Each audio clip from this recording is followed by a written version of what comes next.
Class 12 third semester education বিষয়ে একটি চূড়ান্ত গুরুত্বপূর্ণ নমুনা প্রশ্নপত্র নিয়ে আজকের আমাদের এই স্পেশাল ভিডিও। এরকম হুবহু প্রশ্নপত্র হতে চলেছে তোমাদের ফাইনাল পরীক্ষায়, তাই অবশ্যই ভিডিওটি শেষ পর্যন্ত দেখতে থাকো। আজকের এই গুরুত্বপূর্ণ মডেল কোশ্চেন পেপার থেকে তোমাদের পরীক্ষায় প্রশ্ন আসার সম্ভাবনা কার্যত প্রায় নিশ্চিত বলতেই পারো।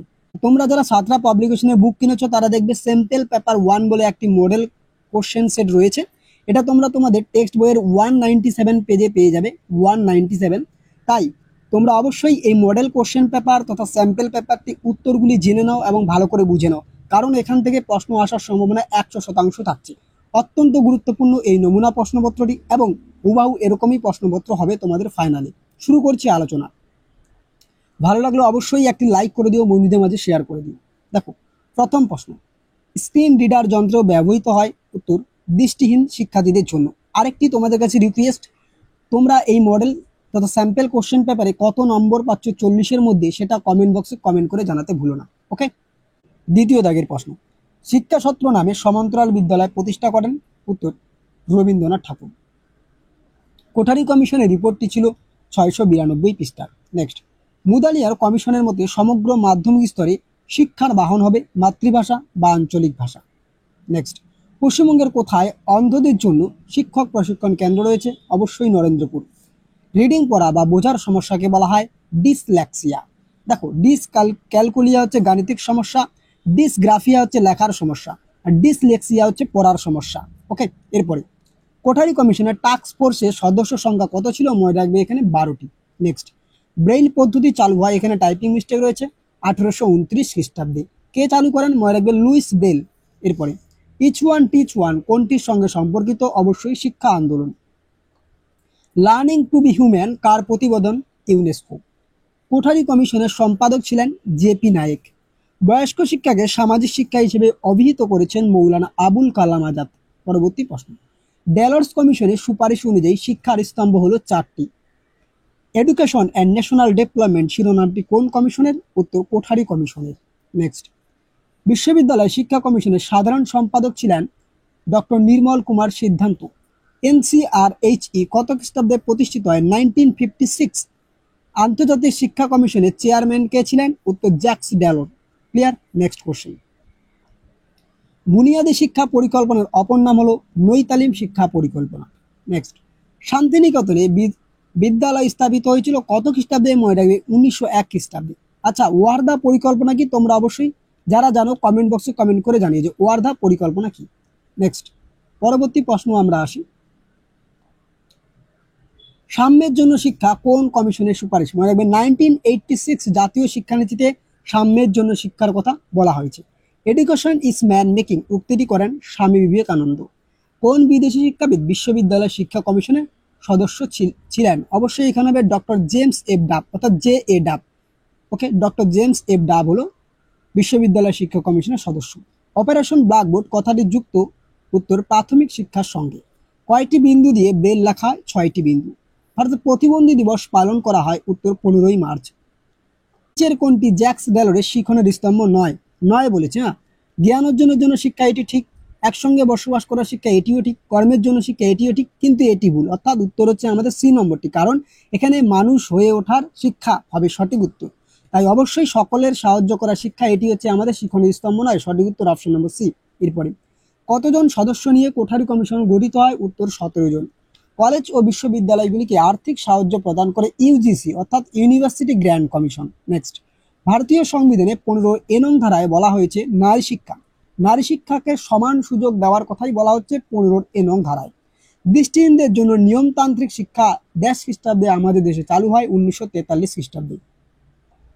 সর্বশিক্ষা অভিযানের আওতায় শিশুর বয়স হলো 6 থেকে 14 বছর। এরপরে দেখো, তোমাদের একটি ডেলর্স কমিশনের সুপারিশ দিয়েছে, এর মধ্যে কোনটি হবে? দেখো, এর মধ্যে আমাদের সঠিক উত্তর হয়ে যাবে অপশন নম্বর বি, কারণ জানার জন্য শিক্ষা, কাজের জন্য শিক্ষা অর্থাৎ কর্মের জন্য শিক্ষা, একত্রে বসবাসের শিক্ষা, মানুষ হওয়ার জন্য শিক্ষা, এই 4টি সঠিক, অর্থাৎ এখানে শিক্ষার স্তম্ভ। তাহলে 4 বি নম্বরটি সঠিক উত্তর আমাদের, বাকিগুলো কিন্তু নয়। ক্লিয়ার? এরপরে আমরা চলে আসছি পরবর্তী প্রশ্ন তোমাদের 33 দাগে। দেখো, নিম্নলিখিত পরামর্শদান সংস্থাগুলিকে জেলা স্তর, রাজ্য স্তর, কেন্দ্রীয় স্তর, আন্তর্জাতিক স্তরে অনুযায়ী আমাদের সাজাতে লাগবে। দেখো, জেলা স্তরে যেটা থাকে সেটা হচ্ছে ডায়েট অর্থাৎ district institute of education and training. তারপরে SC/ST state council of educational research and training, তারপর হচ্ছে NCERT national council of educational research and training, এরপরে ইউনেস্কো, অর্থাৎ এখানে সঠিক উত্তর ডায়েট, এসসিআরটি, এনসিইআরটি এবং ইউনেস্কো। অর্থাৎ জেলা স্তর, তারপরে হচ্ছে আমাদের রাজ্য স্তর, তারপরে আমাদের কেন্দ্রীয় স্তর এবং সবশেষে আন্তর্জাতিক স্তর। ওকে, ক্লিয়ার। এরপরে একটি ইস্তমা মেলাও রয়েছে 34 জায়গায়। রামকৃষ্ণ মঠ, স্বামী বিবেকানন্দ। ওয়ার্থ পরিকল্পনা, মনে রাখবে জাকির হোসেন। বুনিয়াদী শিক্ষা, মহাত্মা গান্ধী। শিক্ষা সত্র বিদ্যালয়, রবীন্দ্রনাথ ঠাকুর। অর্থাৎ এখানে সঠিক উত্তর আমরা দেখে নিচ্ছি option number D. Clear, option number D সঠিক উত্তর। এরপরে আরেকটি ইস্তমা মেলাও রয়েছে মাধ্যমিক শিক্ষা কমিশন, মনে রাখবি মাধ্যমিক শিক্ষা কমিশন হয়ে যাবে কিউমুলেটিভ রেকর্ড কার্ড অর্থাৎ সিআরসি। কোঠারি কমিশন, বিদ্যালয় জোট বা গুচ্ছ।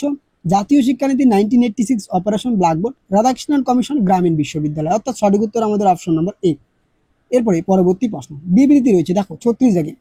স্বাধীনতা লাভের পর দেশের সঠিক শিক্ষানীতি নির্ধারণ, জাতীয় স্তরে শিক্ষার রূপায়ণ, উন্নয়নের রূপরেখা নির্মাণের প্রয়োজনে বিশ্ববিদ্যালয় শিক্ষা কমিশন গঠিত হয়। অবশ্যই সঠিক, কারণ আমরা জানি স্বাধীনতার পর ভারতবর্ষের প্রথম শিক্ষা কমিশন ছিল বিশ্ববিদ্যালয় শিক্ষা কমিশন বা রাধাকৃষ্ণন কমিশন। দ্বিতীয়ত বিবৃতি রয়েছে 1948 খ্রিস্টাব্দে 5ই নভেম্বর ভারত সরকার বিশ্ববিদ্যালয় শিক্ষা কমিশন গঠন করেন, অর্থাৎ এটিও ট্রু এবং পরেরটিও ট্রু। তাহলে আমরা দেখে নিচ্ছি বিকল্প কি রয়েছে। দেখো বিকল্পে তাহলে হচ্ছে এ সত্য এবং বিও সত্য। এরপরে আচ্ছা 37 জায়গায়। ইউনেস্কো হলো জাতিসংঘের শিক্ষা বিজ্ঞান ও সংস্কৃতি সংস্থা। অবশ্যই এটি ট্রু। বিশ্বের ঐতিহ্যবাহী স্থান ও দিনসমূহের স্বীকৃতি প্রদান করে ইউজিসি, এটি ফলস, কারণ এটি প্রদান করে ইউনেস্কো। তাহলে এখানে আমরা দেখতে পাচ্ছি এ সত্য বি মিথ্যা, তাহলে সঠিক উত্তর অপশন নম্বর এ। এরপরে প্রশ্ন, 2025 খ্রিস্টাব্দে উচ্চ মাধ্যমিক শিক্ষার্থীরা কলেজে ভর্তির চেষ্টা করবেন, তারা যে কলেজে ভর্তি হবে সেই কলেজটির আবশ্যিক সত্য কি হওয়া উচিত?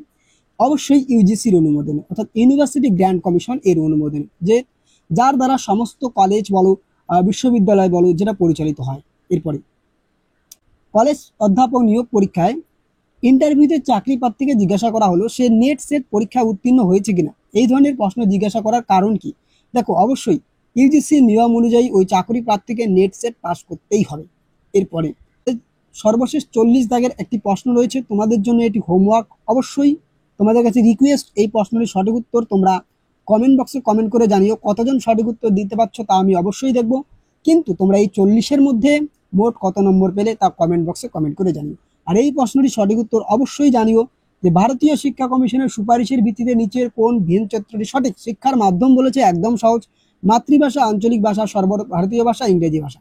এটি তোমাদের জন্য আমি হোমওয়ার্ক রেখেছি। ক্লিয়ার? তো অবশ্যই তোমরা এই প্রশ্নটির সঠিক উত্তর কমেন্ট বক্সে কমেন্ট করে জানিও। এটি তোমাদের জন্য হোমওয়ার্ক, একদম সহজ প্রশ্ন। সাঁতরা পাবলিকেশনের বইয়ে আরও একটি মডেল কোশ্চেন পেপার রয়েছে, তাই অবশ্যই তোমরা যদি সেই মডেল সেট বা স্যাম্পল পেপারের সমাধান চাইছো অবশ্যই আমাদের কমেন্ট বক্সে কমেন্ট করে জানিও যে স্যার আমরা সেই স্যাম্পল পেপারটির সমাধান চাচ্ছি। তাহলে যদি তোমরা অনেকজন কমেন্ট করো আমি নিশ্চয়ই নিয়ে আসবো। ধন্যবাদ এতক্ষণ পর্যন্ত ভিডিওটি দেখার জন্য।